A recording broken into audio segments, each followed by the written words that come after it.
تو یہ بڑی ضرورت ہوتی ہے. اور اچھے جو دنیا میں بتایا جاتا ہے آئین وہ ہوتے ہیں جو الائیو ہوتے ہیں, ڈائنامک ہوتے ہیں. اس سے مراد یہ ہوتی ہے کہ بدلتے ہوئے حالات کے مطابق دنیا بدلتی ہے, حالات بدلتے ہیں, ملک بدلتے ہیں, وسائل بدلتے ہیں, تو آئین وہ اچھے ہوتے ہیں, قانون وہ اچھے ہوتے ہیں, ان کے مطابق آپ ڈھالتے رہیں. سو ان کو ڈائنامک رکھنا اچھی بات ہے. خاص طور پہ اب شروع کرتے ہیں کہ NFC اور ایڈمنسٹریٹو زون, اس کے لیے چاہیے ہوتا ہے ایک ماحول کہ جب آپ بڑے فیصلے کرنے جا رہے ہوتے ہیں صوبوں کے درمیان تقسیم کے, یہ بہت بڑے فیصلے ہیں.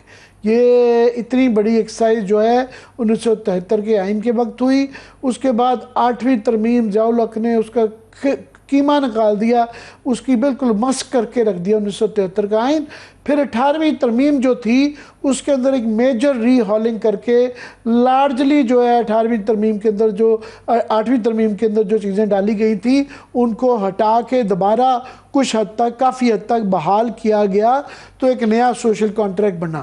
اب یہ جو باتیں کی جا رہی ہیں بڑی اچھی باتیں ہیں, بہت ہی ضروری ہیں یہ دونوں مسائل, مگر کوسچن یہ ہے کہ کیا اس وقت وہ ماحول ہے کہ اس وقت پارلیمان کی صورتحال یہ ہے کہ آپس میں گتھم گتھا ہے, وہاں پہ وہ ارریلیونٹ ہو کے رہ گئی ہے. فارم 45 کا مسئلہ چلتا رہتا ہے کہ آیا ایک پارٹی جو بہت بڑی پاکستان کی سب سے بڑی پولیٹیکل پارٹی بہرحال ووٹرز کے حد تک PTI ہے, وہ اس کا تقریباً جو ہے وہ کہتے ہیں کہ ہمیں اس کا حصہ ہی نہیں ہے یا بڑا پارشلی ہیں, اور وہ اس کو مانتے نہیں ہیں کہ یہ فارم 45 کی وہ کہتے ہیں پارلیمان ہے. سینٹ کی بھی ایسے ہی صورتحال ہے.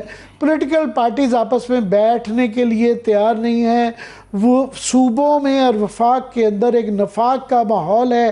تو ایسے موقعوں پہ جبکہ چھوٹے چھوٹے اس حکومت سے, یہ پولیٹیکلی ایک کمزور حکومت ہے, ان سے چھوٹے چھوٹے فیصلے نہیں ہو پا رہے. ان سے بجٹ کے موقع پہ جو یہ اعلان کرتے ہیں کہ ہم نے ٹریڈرز پہ ٹیکس لگانا ہے, وہ سڑکوں پہ آ جاتے ہیں اور ان کو پیچھے ہٹنے پڑتا ہے. یہ انڈسٹریز پہ کہتے ہیں ٹیکس لگانا پڑتا ہے, لگاتے ہیں, ان کو پیچھے ہٹنا پڑتا ہے. یہ ریئل اسٹیٹ پہ کرتے ہیں, پیچھے ہٹنا پڑتا ہے. زراعت کے اوپر کرنا پڑتا ہے. یہ کسی پاور لابی کے اوپر ہاتھ ڈالتے ہیں, چاہے وہ انرجی سے ریلیٹڈ ہو, چاہے وہ چینی سے ریلیٹڈ ہو, چاہے کسی چیز سے ریلیٹڈ ہو, ان کے اندر چھوٹے فیصلے لینے کی بھی صلاحیت نہیں ہے. پرائم منسٹر کہیں کھڑے نہیں ہوتے. وہ ایک بڑی کمزور حکومت سے بس day to day fire fighting چل رہی ہے, بس گزارا چل رہا ہے جو ہے.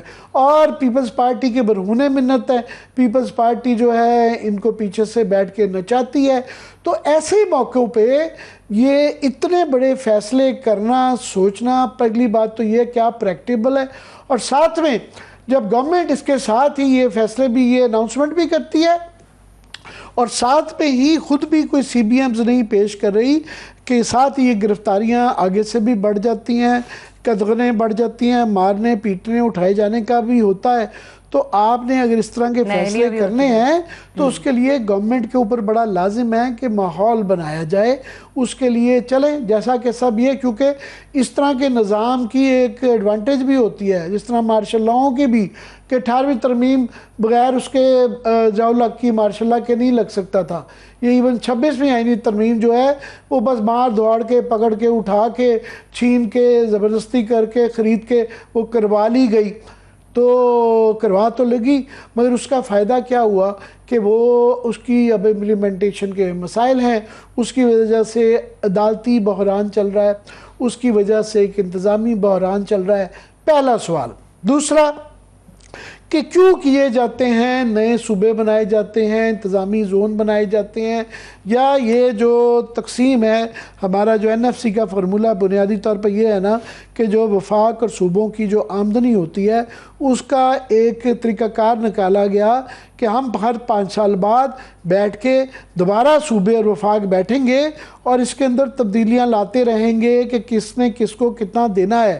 کتنا جو لاسٹ فارمولہ طے ہوا تھا اس کے مطابق جو وفاق صوبوں کا حصہ ہے وہ 57.5% جو ہے وہ صوبوں کا حصہ ہے لاسٹ جو ڈیسائیڈ ہوا تھا, اور 42.5% جو ہے وہ وفاق کا ہے. اب یہ 15 سال پہلے آخری NFC کی میٹنگ ہوئی تھی، حالانکہ آئین کے اندر یہ شامل ہے، یہ لازم ہے کہ ہر 5 سال بعد NFC کو بیٹھ کے، صوبے اور وفاق کو بیٹھ کے اس کو بہتر کرنا ہے، حالات کے مطابق ڈالنا ہے۔ آئین کے اندر ہے کہ لوکل باڈیز کا ٹیئر ہونا چاہیے، آپ کا وفاقی ٹیئر ہے، ایک صوبے کا ٹیئر ہے، ایک آپ کا مقامی حکومت کا ٹیئر ہے۔ یہ آئین کے اندر ہے، اور آئین کے اندر یہ ہے کہ ڈیوالو حکومت ہونی چاہیے لوکل باڈیز کی، ناٹ جسٹ پولیٹیکل ڈیولوشن، صرف ان کو اقتدار، پاور، وہ کی منتقلی طاقت کی نہیں دینی، سیاسی منتقلی نہیں ہے، صرف ان کو فائنینشیل ڈیولپمنٹ بھی ہے کہ جو وسائل ساہیوال میں اکٹھے ہوتے ہیں، وہاں پہ جو بینکوں کا ڈپازٹ ہے یا وہ وہیں پہ استعمال ہو، وہاں کی لوکل باڈیز جو ہے وہ لاہور اور اسلام آباد کی طرف نہ دیکھ رہی ہو کہ آپ کی اگر مہربانی ہوگی آپ ہمیں فنڈ دیں تو ہم یہ چلائیں۔ میں یہ کہہ رہا ہوں یہ بہت اچھی چیز ہے، اس پہ بھی بحث کرتے ہیں کہ اس کا کیا جو فارمولہ آ رہا ہے، مگر اس سے پہلے کہ یہ بحث چھیڑی جائے اس ماحول کا اور ان وجوہات جس کی وجہ سے یہ فارمولے بنائے جاتے ہیں اور ریویو کیے جاتے ہیں، اس پہ نظر ڈالنا بڑا ضروری ہے۔ تو حالت یہ ہے کہ ہمارے ہاں جو ہے لوکل باڈیز جو ہے وہ نو ایگزسٹنٹ کے برابر ہے۔ یہ آخری جو مجھے یاد پڑتا ہے 2008 میں یا PTI کی گورنمنٹ نے ایک فعال قسم کی اپنی فرسٹ گورنمنٹ میں لوکل باڈیز کے اندر اچھا اٹیمپٹ کیا تھا کہ نہ صرف الیکشن کروا کے وہاں پہ وسائل بھی دیے تھے، ادروائز تو صوبوں میں پنجاب کے اندر فار ایگزامپل میرا خیال ابھی ہوئے ہی نہیں ہیں، یا ہوئے نہیں ہیں، جہاں ہوئے ہیں وہاں پہ وسائل نہیں دیے گئے، اور جہاں وسائل بھی دیے جاتے ہیں جیسا کہ پیپلز پارٹی سندھ میں ہے، جہاں ان کی اپنی حکومتیں ہیں، موسٹلی ان کی زیادہ تر اپنی ہیں، وہاں مل جاتے ہیں، اور وہاں بھی جیسے کراچی کے مسائل رہتے ہیں، اپنی صوبائی حکومت، وفاقی حکومت کے اندر شہر، اور میئر بھی کراچی کا ہونے کے باوجود یہ ہم روتے رہے ہیں نا، بارش کے اندر جو حال ہوا ہے وہ بھی مسئلے حل نہیں ہو رہے۔ سو پہلے ہم ان مسائل کے اوپر جانے سے پہلے اس ماحول کا ذکر کرنا بڑا ضروری ہے۔ تو میں ابھی اگر آپ مجھے اس کے اوپر ذرا تفصیل پڑھ دیں کہ 11ویں اس کے ترمیم کے اندر، یہ 11ویں قومی مالیاتی کمیشن کے اندر جو ہے یہ کرنا کیا چاہ رہے ہیں اس وقت کا، تو میں ذرا اس دوران میں پانی پی کے ذرا ٹھنڈا سانس لے لوں۔ بیسکلی عامر صاحب 11ویں جو قومی مالیاتی کمیشن ایوارڈ کے لیے اجلاس ہے وہ آپ نے پہلے ہی بتا دیا کہ 29 اگست کو طلب کر لیا گیا ہے۔ 9 اراکین پر مشتمل کمیشن کے جو سربراہ ہیں وہ وزیر خزانہ ہوں گے، 4 صوبائی وزرائے خزانہ اس کے مستقل ارکان ہوں گے، ہر صوبے کو ایک ٹیکنیکل رکن نامزد کرنے کا اختیار ہے۔ پنجاب سے ناصر محمود کھوسا، سندھ سے ڈاکٹر اسد سعید کمیشن کے رکن نامزد، خیبر پختونخوا سے ڈاکٹر مشرف رسول سیان، بلوچستان سے فرمان اللہ جو ہیں وہ ٹیکنیکل رکن نامزد۔ 10واں NFC غیر مؤثر رہا، صوبے مالیاتی گنجائش کھونے کے خدشے پر مذاکرات سے گریزاں رہے۔ اب میں آسان لفظوں میں بتاتا ہوں کہ یہ NFC ایوارڈ کا مسئلہ کیا ہے۔ ایک مسئلہ تو اس کا سیاسی ہے جو میں نے بیان کیا کہ وہ ماحول ہونا یہ بڑا ضروری ہے کہ اس کے لیے پولیٹیکل پارٹیز اور صوبوں اور وفاق کے اندر ایک بڑا اچھا ماحول ہونا چاہیے کہ گفت و شنید ہو سکے، ڈبیٹ ہو سکے، تاکہ اس کے اوپر وہ ہو۔ دوسرا اس کے اوپر مسائل آ جاتے ہیں اکنامک اینڈ لیگل۔ اب جو لاسٹ ٹائم ڈیسائیڈ ہوا تھا، جس طرح میں نے کہا کہ صوبوں کے حق میں، کیونکہ 18ویں ترمیم سے پہلے یہ صوبوں کو شکایت رہتی تھی کہ 8ویں ترمیم کے اندر جو ہے ایک قسم کا بہت سینٹر کنٹرولڈ پاکستان تھا، بہت زیادہ سینٹرلائزڈ رکھا گیا تھا۔ تو ان ریئیکشن 18ویں ترمیم میں صوبوں کو بہت زیادہ ورچولی، فار ایگزامپل یہ آرگیومنٹ دیا جاتا ہے کہ بنگلہ دیش میں، اس کی بھی آج ڈیبیٹ کریں گے کیونکہ بڑی اچھی وہاں بھی پازیٹیو ڈیولپمنٹ ہوئی ہے، کہ جو مجیب الرحمان مانگتے تھے، وہ ڈیمانڈ جو اپنی بنگلہ دیش کے لیے مانگتے تھے کہ ہمیں ایسٹ پاکستان میں جو ان کے 9 نکات تھے، وہ اس سے بہت زیادہ 18ویں ترمیم میں صوبوں کو دے دیا گیا۔ تو وہ اب 57% صوبوں کے پاس ہے اور 22% جو باقی بچتے ہیں 42.5% جو ہے وہ وفاق کے پاس۔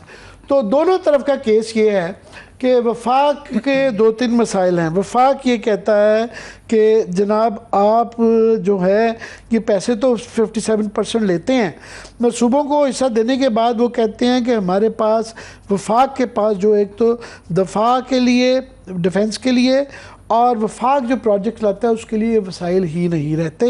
پھر وہ کہتے ہیں کہ جناب سود کی ادائیگی بھی ہم دیتے ہیں, وفاق دفاعی اخراجات اور BISP بھی جو ہے یہ مسائل ہیں. اس سے زیادہ وہ کہتے ہیں کہ صوبے یہ اپنی ذمہ داری ادا نہیں کرتے, یہ اس بہانے لیا گیا تھے یہ کہ ہمیں آپ تعلیم, ہیلتھ اور اپنے معاملات خود چلا لیتے ہیں, ہمیں پیسے ہمارے دے دیں. انہوں نے کہا جی ہم نے دے دیے, وفاق نے دے دیے. اب کوئی ان کی اکاؤنٹیبلٹی نہیں ہے, اور جب سے 18ویں ترمیم کے بعد سے اب تک جو ہے یہ وفاق کا کیس بتا رہا ہوں میں صوبوں کا بھی کیس بتاؤں گا بعد میں, کہ وفاق یہ کہہ رہا ہے اب کہ جناب وہاں پہ کرپشن بھی صوبوں میں بڑھتی ہے, پھر کوئی پوچھنے والا نہیں ہے. جنرلی ہر صوبے کی مختلف حالات ہیں, مگر جنرلی تعلیم اور جو صحت ہے صوبوں کے پاس لارجلی چلی گئی ہے, مگر وہاں پہ صحت آگے سے بھی بری ہو رہی ہے اور تعلیم بھی آگے سے بری ہوتی جا رہی ہے. کیومولیٹو جو ان کے اوپر انویسٹمنٹ ہے پہلے ہی GDP کا 0.8% فار ایگزامپل تعلیم کے ہے, صوبہ اور وفاق ملا کے. صوبے تعلیم پہ اتنا پیسہ نہیں خرچ رہے اور نہ صوبے سے یہ چل رہا ہے نظام. ہیلتھ کا بھی وہ کہتے ہیں یہی صورتحال ہے کہ ہمارے سے لے لیا گیا. اس طرح ہی گورننس جو ہے وہ بھی صوبے کو اتنا اعلیٰ ماڈل نہیں پیش کر رہے, ایک قسم کی فیفڈمز بن گئی ہیں کہ ہمیں نہ پوچھیں, ہماری مرضی کا چیف سیکرٹری آئے گا, ہماری مرضی کا IG آئے گا, کیونکہ مختلف صوبوں کے لیے یہ ایشو رہتا ہے, مگر ہم ٹوٹل آزاد ہیں اور آپ کون ہوتے ہیں ہمیں پوچھنے والے. اب وہ کہہ رہے ہیں یہ. دوسرا جو فارمولہ تھا پہلے لارجلی ٹوٹلی پاپولیشن بیس تھا, پھر چینج کر کے یہ کیا گیا کہ صوبوں میں جو 82% وسائل ہیں وہ اس وقت آبادی کے لحاظ سے ہیں, 10.6%, 10.6% غربت کی بنیاد پہ ہیں. تو وہ کہہ رہے ہیں کہ اس پہ بحث, اور بڑی اچھی بات ہے بحث ہونی چاہیے فارمولے کو تبدیل کرنے کا, کہ آپ صرف نیڈ بیسس پہ بھی رکھیں کہ ٹھیک ہے پنجاب کے اندر آبادی زیادہ ہے تو اس حد تک پنجابی کو, مگر اگر ساؤتھ پنجاب میں یا بلوچستان میں پسماندگی بہت زیادہ ہے تو ان کو اس کا حصہ 10% ہے, آگے پیچھے بھی زیادہ ہو سکتا ہے. ساتھ میں جو ایک بڑا امپورٹنٹ پوائنٹ ہے جس کے اوپر اب وفاق کی طرف سے یہ کہا جا رہا ہے, جو میں سمجھتا ہوں بڑا اچھا پوائنٹ ہے, وہ یہ کہہ رہے ہیں کہ بھائی صاحب آپ جو نیڈ بیسس پہ رکھیں, دنیا بھر میں انڈیا میں بھی ایسے ہی ہے کہ آپ اپنی گورنمنٹ کی ایفیشنسی رکھیں کہ یہ جو آپ پیسے لے کے جاتے ہیں جو صوبہ ہیلتھ, ایجوکیشن, گورننس, بلا بلا بلا پوری کیٹیگریز ہیں, اس کے اندر اچھی پرفارمنس دے گا اس کو انعام ملے گا اور اس کو زیادہ وسائل ملیں گے. جو صوبہ نالائق ہے اور کام نہیں کر رہا اور اپنے نہیں کر رہا تو اس کو اس کے وسائل کم بھی کیے جائیں گے اور روکے بھی جائیں گے اور اس کے اوپر کچھ چیکس ہونے چاہیے. یہ بنیادی بحث ہے. اب یہ تو ایک تو ہے آئیڈیل بحث جس کے اندر یہ پارلیمان کے اوپر جس طرح ہم بحث کر رہے ہیں اس طرح یہ بحث ہونی چاہیے, ہم بھی اس میں شمولیت اختیار کریں, سول سوسائٹی بھی کرے, پولیٹیکل پارٹیز لیڈ کریں, بیوروکریسی اس کو اسسٹ کرے. مگر یہ چاروں کے چاروں اس وقت جو ہمارے پلرز بتا رہا ہوں ان میں آپس میں کوئی مطابقت نہیں ہے. اور صوبوں کے اندر مزے کی بات ہے جو کہ اگر آپ نے وقفہ لینا اس سے جانے سے پہلے میں آخری بات کر دوں امپارٹنٹ, کہ اس وقت حالت یہ ہے سیاسی کہ مجھے جو لگ رہا ہے KP نے اپنا ریئیکشن دیا ہے اس کے اوپر, وفاق نے یہ پرپوزل جو میں نے کیے ہیں تو KP کا اور وفاق ایک طرف نظر آ رہے ہیں. پرابلم ان کو سب سے زیادہ سندھ میں ہوگی کہ سندھ کے اندر جو ہے وہاں پہ ایک پیپلز پارٹی 17 سال سے فیفڈم, ویسے تو پچھلے 50-60 سال سے چل رہی ہے, تو وہ نہیں شاید ابھی تک اعتراضات وہاں سے آئیں گے. اور صوبوں کا ایک یہ کیس ہے کہ جناب وفاق نے جو ہمارے ساتھ 18ویں ترمیم کے اندر وعدے تو کیے تھے مگر ہمیں پورا یہ ڈیوالو کیا ہی نہیں اور ہمیں یہ اختیارات ہی نہیں دیے گئے, وسائل ہی نہیں دیے گئے. وفاق ابھی بھی قبضہ کر کے بیٹھا ہوا ہے, تو ہم سے شکایت تو تب کریں اگر ہمارے حوالے یہ سب کچھ کیا گیا ہو. تو یہ تو ہے NFC کا ایوارڈ. اس سے بھی زیادہ بڑا مسئلہ ہے یہ نئے صوبے اور نئے ایڈمنسٹریٹو زون کی جو بحث ہے. بہرحال آپ نے وقفہ لینا ہے, وقفہ لے لیں, اس کے بعد اس کے اوپر بھی روشنی ڈالیں. جی, اس کے اوپر بات ہونی ضروری ہے کہ ایک طرف 4 صوبے جو ذرا پانی بھی پی لوں. جی 4 صوبوں کا نہیں سنبھل رہا, تو جی نئے صوبے بنیں گے تو اس کے بعد اور جب اس کی زونز میں جو یہ چینجز ہو رہی ہیں, how is it going to look like, اس کے بریک کے بعد ڈسکس کرتے ہیں اس کو. ہمارے ساتھ رہیے.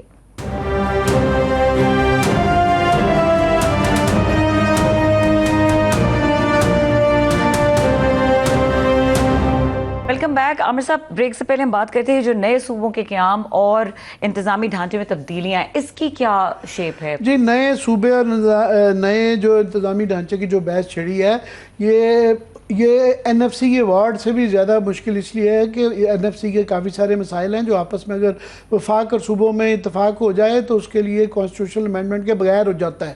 جو اگر نئے آپ نے ڈھانچہ بنانا ہے, نئے صوبے بنانے ہیں, اس کے لیے آئینی ترمیم کرنے کی ضرورت ہے. اور میں نے پہلے جیسے کہا, اس کے لیے بھی ایسی بحثوں کے لیے جب یہ بہت سنجیدہ مسائل ہوتے ہیں اس کے لیے ایک ماحول چاہیے ہوتا ہے, پکڑ تگڑ کے اس ماحول میں اور زور زبردستی کے, جہاں پارلیمنٹ بھی ریلیونٹ ہو, عدلیہ بھی کنٹروورشل ہو گئی ہو, اس میں یہ بحثیں کرنا. اور خاص طور پہ یہ کیوں کیا جاتے ہیں اس کے اوپر بعد میں آئیں گے. نئے صوبے بنانے کے اندر پولیٹیکل اور لیگل کیا پرابلمز ہیں, مگر رول آف لا چینج کرنا ہے نا. پہلے جو ایگزسٹنگ آپ کا ایڈمنسٹریٹو اور جوڈیشل سسٹم اور پولیٹیکل سسٹم ہے, اس کے اندر تو آپ جو سدھارا جا سکتا ہے اس کو تو پہلے درست کریں, ان کو تو ڈی پولیٹیسائز کریں. پہلے اپنی جو آپ کی مشینری ہے انتظامی جو ہے وہ پہلے کر لیں, رول آف لا اسٹیبلش کر لیں, بزنس کی پریکٹسز ٹھیک کر لیں, تو یہ پھر اگلا سٹیپ ہوتا ہے, اس پہ آتے ہیں. مگر میں چاہوں گا مزمل